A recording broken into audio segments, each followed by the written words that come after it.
Kita Kalau- lihat orang NTT jujur apa enggak. Oke, kita tes. Ini beneran nih, tes kejujuran nih. Ya. Lu masih bisa-bisanya lo video ya, gue panik nih. Mengenal sosok Richard Theodore, seleb TikTok, viral ramai dihujat usai tes kejujuran penjaga warung di NTT. Pasalnya, dalam video yang beredar di media sosial, Richard mengaku ponselnya tertinggal di sebuah warung. Ia pun lantas kembali ke warung untuk mengambil ponsel itu kembali dan berdalih sekaligus ingin melakukan tes kejujuran. Sampai di warung, ponsel Richard rupanya masih tergeletak di atas toples etalase dengan dibungkus plastik oleh pemilik warung. Richard saat itu menanyakan kenapa tidak memanggilnya saat keluar. Terlihat pemilik warung menjelaskan kondisinya bahwa ia sudah naik motor dan sudah jauh.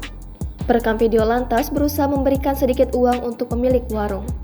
Atas kejadian ini, bukan Richard Theodore yang mengucapkan terima kasih, malah teman konten kreator yang lain.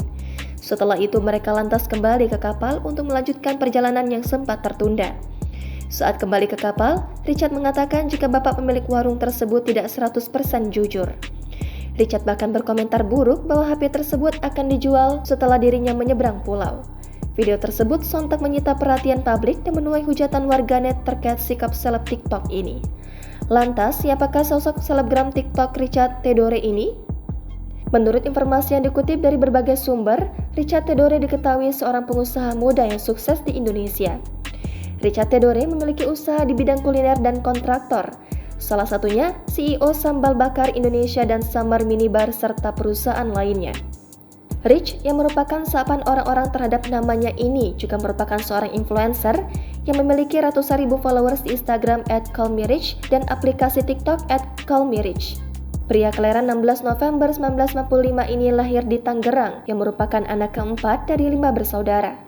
Di Instagram, Rich sering membagikan aktivitas kesehariannya seperti sebagai pembicara atau narasumber dan membuat konten di TikTok.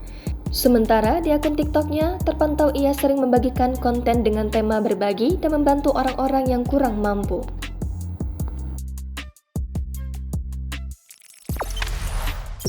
Jangan lupa subscribe, share, komen, dan like ya!